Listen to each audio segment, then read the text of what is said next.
नमस्कार दोस्तों, स्वागत है आपको मेरे चैनल में। दोस्तों आपको दिखाना चाहता हूँ दोस्तों, सबसे पहले कि मैं अब इस स्टेप पे फर्स्ट फ्लोर के टेरिस को और इसे देख लीजिए। आपको दिखाना चाहता हूँ इस स्टेप है हमारे इसका सेकंड फ्लोर की यहाँ पे कास्टिंग वगैरह चल रही पूरी।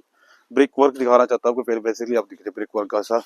और कॉलम की मैंने बहुत बार डिस्कसिंग की है। इस कॉलम की बात बताना चाहता था आपको बहुत सारी बार इस कॉलम पे। देख लीजिए अभी थोड़ा सा इस पर इन्होंने अभी टक वगैरह नहीं मारी है कॉलम पर, देख लीजिए। बेसिकली बहुत बार क्या होता है कि इस पर क्या होता है, जब मैं बोलता है सफरिंग पॉइंटेड वाली बात होती है कि बेसिकली क्या होता है ब्रिक वर्क का और आरसीसी का क्या होता है, कनेक्टिविटी बहुत कम हो पाती है। इसलिए बेसिकली चाहिए था कि आप बेसिकली कोशिश कर लीजिए कि इसको इस तरह से मेंटेन कर लीजिए कि जिससे क्या होगा, इन दोनों की कनेक्टिविटी हो। सबसे मेन चीज तो अगर जैसे वो आप चिनाई देख रहे हो, चिनाई देख रहे, जब चिनाई होती है इस टाइम में देख लीजिए किस तरह मसाला हो, तो उसमें टक लगे तो या अपने कॉलम फास्टली भर रहे तो बहुत स्पीड से भर रहे तो उसके साथ साथ चिनाई मार रहे तो उस पॉइंटेड में साथ साथ क्या होता है, बहुत फास्टली क्या होता था उसमें कनेक्टिविटी आ जाती है। और अगर कनेक्टिविटी नहीं आ रही है तो उसके लिए भी आपको बहुत सारी चीज देखनी पड़ेगी। उसके लिए मैं आपको बताना चाहता हूँ बेसिकली। उसके बाद आपके तो बहुत सारी एक दूसरी पॉइंटेड वाली बात बताता हूँ। स्ट्रक्चर बिल्कुल ये स्ट्रक्चर दिखा रहा हूँ, ये स्ट्रक्चर आपका बिल्कुल क्या दोनों साइड डेड है स्ट्रक्चर। और इस तरह से कम्पैक्ट कम से कम एरिया में मेंटेन किया हुआ है।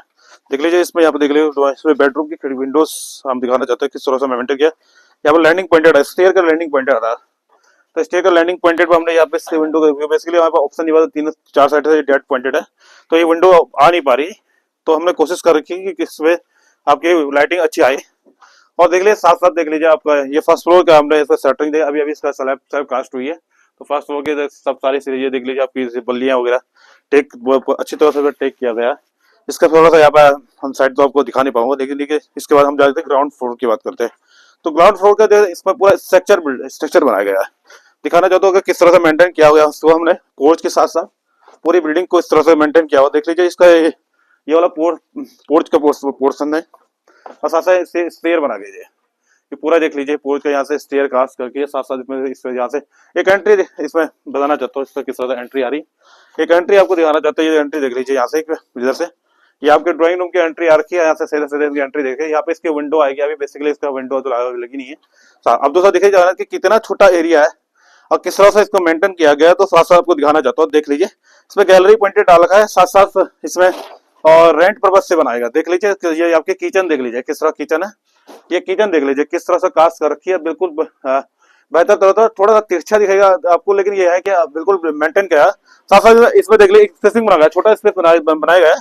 यहाँ पे देख लीजिए टॉयलेट है। हमने क्या किया कि वेंटिलेशन की प्रॉब्लम हो रही थी, इसमें वेंटिलेशन के लिए क्या किया, जब डिजाइन किया हमने प्लान को डिजाइन किया था तो उसमें हमें देखा गया कि इसमें टॉयलेट का वेंटिलेशन, इसलिए हमने इसमें पीछे से गैलरी छोड़ी है। और गैलरी छोड़ने के बाद देख लीजिए ये गैलरी देख लीजिए पूरी गैलरी है आपको सीधा आप दिख जाएगी।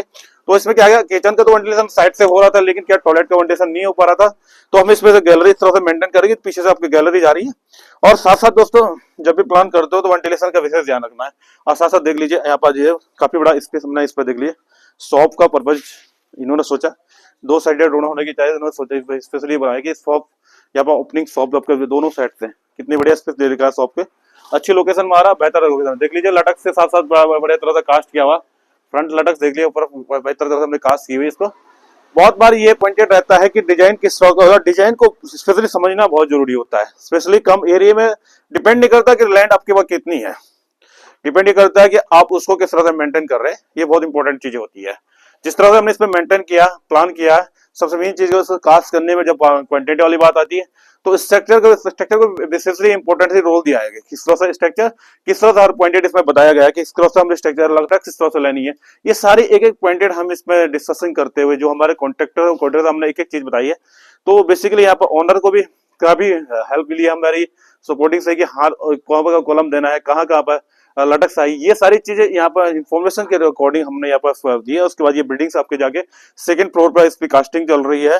तो बहुत बेहतरीन तरह से इस तरह से आपको देखने को मिलेगा कि कम एरिया में है, जिसकी 5 साइडेड दिखेगी आपको, 5 लाइन दिखाओगे कम से कम।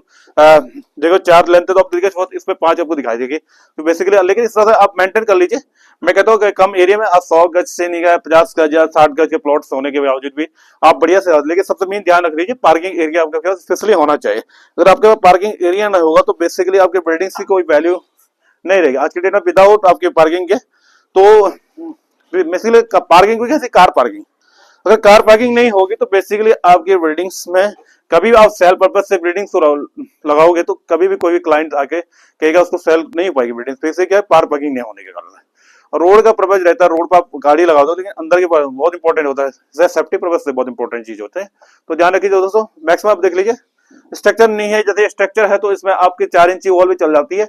बेसिकली क्या है, अगर अगर आपका स्ट्रक्चर नहीं है, आप लोड बियरिंग बना रहा है, कह रहे बार बार पॉइंटेड बता दो लोड बियरिंग के ऊपर लोग, तो लोड बियरिंग जिसमें आपका स्ट्रक्चर में लटक्स, जैसे इसमें सारी लटक्स में हमने डिजाइन किया हुआ, आप देख लीजिए ऊपर से आपको दिखाना चाहता हूं। लटक्स बीम का ये बहुत अच्छा तरह से स्ट्रक्चर मेंटेन किया हुआ, बिल्डिंग्स बहुत अच्छी तरह से शेप बनी हुई है। तो इस तरह से ध्यान रखना चाहिए, विशेष करके मैं बार बार इसी चीज को बताता हूँ।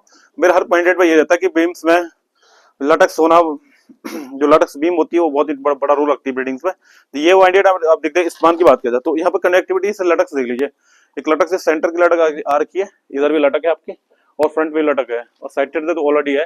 ये सपोर्टिंग लटक्स है, इसमें बहुत इंपॉर्टेंट है। ये कॉलम इस तरह मेंटेन किया हमने कि जिससे इसे लटक बिल्कुल कंटिन्यू इस पर रेस्टिंग हो जाए कॉलम टू कॉलम। तो ये इतना बड़ा स्पान के इस पर 2 फ्लोर और बने हो, तो इसलिए इस बिल्डिंग्स में इसका स्ट्रक्चर का बहुत बड़ा रोल होता है। तो दोस्तों इस तरह से मेंटेन कर लीजिए कोई भी बिल्डिंग बनाते हैं। तो बेसिकली मैं आपको हर पॉइंटेड इसलिए बताना चाहता हूँ कि जो भी आप काम करोगे बेसिकली आप इसी से जाने वाला है। धन्यवाद दोस्तों।